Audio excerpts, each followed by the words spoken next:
welcome. I'm Antonina Antosha with UATV. We're broadcasting from Toronto, Canada, where the conference on Ukrainian reforms is currently underway. UATV, jointly with AgriTeam Canada, is launching a special series of interviews dedicated to the effect and the state of ongoing reforms in Ukraine right now. And today we're talking about the public administration reform. Joining me in the studio today is Tetyana Covtun. She is the Deputy State Secretary of the Cabinet of Ministers of Ukraine.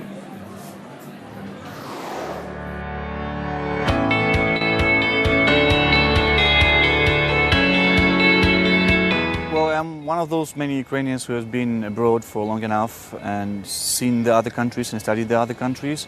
And after the events of 2013 and 2014, I've seen that the country is changing, which has a huge potential and bright future.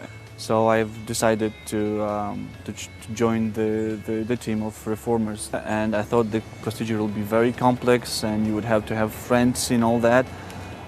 But it wasn't like that. Well, I just came back to country and I basically went to, as simple as that, Career Go UA. And it had all the information I needed and it was quite clear, like any other international recruitment basically company. You submit this application, all the papers, and well, via mail you have the communication, and I don't know, maybe in like 3 weeks you got all of the interviews, all the steps done, and somebody calls you and say like you are in. And currently my team and I are working on well, basically reforming the state companies. Our primary responsibility is selecting the supervisory boards, the members of the supervisory boards and top CEOs of the state companies in order to make it function more efficient and more better. I was working for 2 years in charity foundation and education NGO, and once I realized that those strategies that we practice in NGO are much more applicable for public service. At the same time, I saw the post with new public service position and decided, why not trying to make it real? I decided to apply for Ministry of Education and Science of Ukraine because there is a new reform, new Ukrainian school that is quite successful. New public service is the new kind of activism, and education is the basement of prosperous Ukraine. For all these reforms to happen in Ukraine, we need the public administration reform. It is often referred to as the mother of all reforms in Ukraine because it lays the foundation for a transparent, modern and citizen-centric Ukraine. It essentially rests on one, being a robust decision-making by the government, two, being a professional and efficient civil service, three, being the implementation of e-government in Ukraine, and four, accessible services for the people. And what is most importantly, all those four pillars rest on one very important thing, and that is we're changing the culture of governance from a post-Soviet to the one where the state and its machinery serve its people.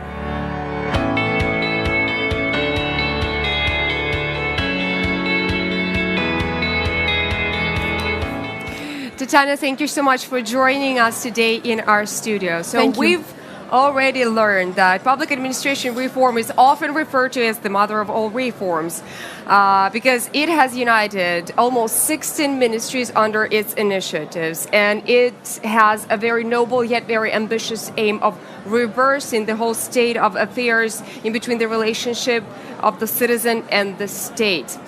Clearly, the reform is very large scale and it obviously bumps into several stumbling blocks on the way. Could you dwell on that? Yes, thank you so much. A lot of stumbling blocks, but I would say the most important one is what we call capture of the state. Capture of the state and nepotism. A lot of the issues are very characteristic for the post-Soviet countries. And we have this tradition of the state serving its masters who are not the citizens. And also one of the huge challenges is, of course, very legalistic culture, where the civil servants, they formally observe form over They observe the interest of the law as they believe over the interest of the citizens. They observe the interest of politicians over the interest of citizens. So there are a lot of issues, but the main one is the dynamic of the state, which is captured by vested interests. And I think this is manifested in red tape, in bureaucracy, in corruption, and in very low effectiveness of public institutions, which is manifested in World Economic Forum, very low ranking of Ukraine on competitiveness scale. Well, it looks like there is a lot of stuff for you to do ahead while implementing this reform. Now, what do you think needs to be done in order to change the way people perceive the system, that they perceive the importance of the state in the life of an ordinary citizen? I think a lot of issues that should be addressed, first of all, boils down to restoring trust of citizens in their state. Today, at this point, citizens view the state as the enemy. And the state has adversarial relationships with citizens. So the state controls, burdens, licenses, and provides services which are often not really services but the means of control. And we have to reverse that. And this is, of course, easier said than done. But there are already a lot of things that were done, and I will talk about several of them. Sure. Now we would like to come and see what are the achievements that have been already implemented by the reform. One of the achievements is the new generation of civil servants. You have very nicely showed it in your video, and we have a lot of the reformers here in the conference, but we have already recruited almost 600 new generation civil servants who are ready to serve the state and not the vested interests. These are people with motivation, with new systems of values. These are people with Western education, or not necessary, but of course they are grown in a different generation. So this is number one. In your opinion, what does it take to be a new generation of civil servants? The new generation are, of course, those who are citizens of the world. They have traveled, they have seen how other countries live, how they have experienced how the state could be really very invisible, and how the state could be helpful to their society, how the state could really provide security and long-term vision for the country. So I think these people, they understand that it could be different. And this, in my opinion, are the new generation. 600 is obviously not the number you're going to stop at. How many people are you looking at in the long-term perspective? Overall, our civil service is not so large. So it's approximately 250,000 civil servants. And 600 is not a large number. But I think you have to have a critical mass. I think if you start from 10% of true leaders in the civil service, and this is 2,500 people. So this is my target number, which I think we would be able to achieve by 2021. So these are people who are united by values, who are united by common agenda, and I think they will be able to tip the scales, and they will be able to really change the philosophy and culture, and they will be able to lead by example. And at this point, I would say that we have a step on the top civil service. So this is category A, so-called category A of civil service. This is 3% of civil servants, the very top positions.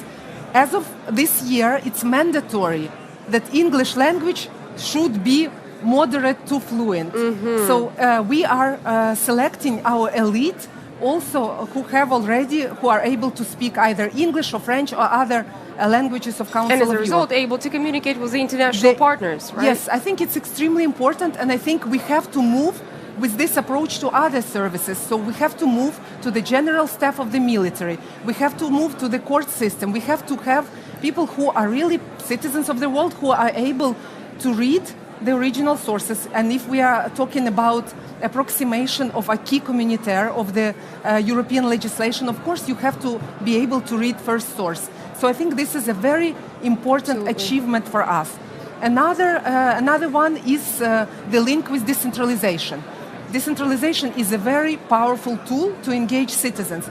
And how we are linking, we are creating the so-called centers for administrative services in all of the hromadas, in all of the local communities. they are really a popular driver for change. And this is a one-stop shop for citizens where they don't really have to know how many ministries. You don't have to know that we have 16 of them. Maybe it's too many, too few, but you don't really need to know that. They don't need to know how many ministries. They don't need to know how many agencies. They come, there is a room where they leave their kids. There is a water cooler. There is a nice communication with representative of the state, and they can get all of their services done. How do we monitor if the services are actually provided in an effective way? Yes, we do monitor whether services are provided in an effective way. We are launching a survey. We are launching a quality measurement tool where citizens could be able to react on the spot. Mm-hmm. This is one thing. And overall, across the country, there are lots of projects and initiatives, and this is one of the most promising area for technical cooperation with all kinds of donors, and they support this initiative by measuring the quality of the services. And the quality of the services is growing up because they are related to the local communities and to local leaders. And any mayor, so you know, our Prime Minister Groisman, who was the leader of public administration reform and the leader of decentralization, he comes from Vinnytsia, where he built his popularity on Center of Administrative Services. So a lot of the vibrant cities, they start reforming by building a nice one-stop shop to communicate with citizens and to provide them with services. So this is, I think, a very nice manifestation of our public administration reform. Absolutely. Another one is about all kinds of digital services. So now we see also in our new political narrative by the new President Zelensky, we are talking about the state and the smartphone. And a lot of things have been done in this area. So our e-governance agency have launched so-called Trembita interoperability system, which allows seamless communication among state institutions, so they don't bother the citizens with, okay, give us whatever paper you have to get from another institution. So they talk among themselves, and we have a rule. If the state has a document about you, they don't have to ask the citizen. So this is a very important citizen impact that this interoperability will deliver. It is indeed very important. And now, for the last question, would you please briefly or shortly outline the next steps that are planned within the implementation of the public administration reform?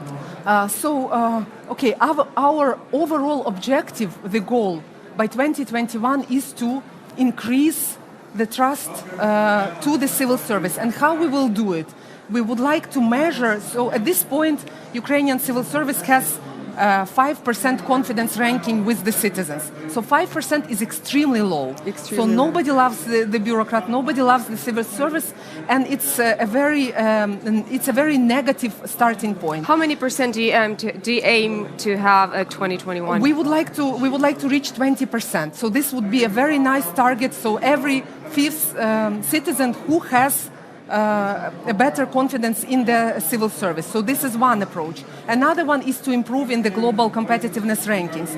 Another one is to improve in the rankings of EU, so-called Sigma baseline approach. So we are now at 3 out of 5, and we would like to reach 4 by 2021. That is very ambitious. We wish you all the luck. We hope to enrich the trust of citizens to the state. Thank you so much for coming here and explaining it all to us. Covtun, she is the Deputy State Secretary of the Cabinet of Ministers of Ukraine. Thank you so much for watching. Stay tuned with UATV for more. I will remind you we're broadcasting from Toronto, Canada, where the conference on Ukrainian reforms is currently underway. Stay tuned. You'll know a lot of interesting.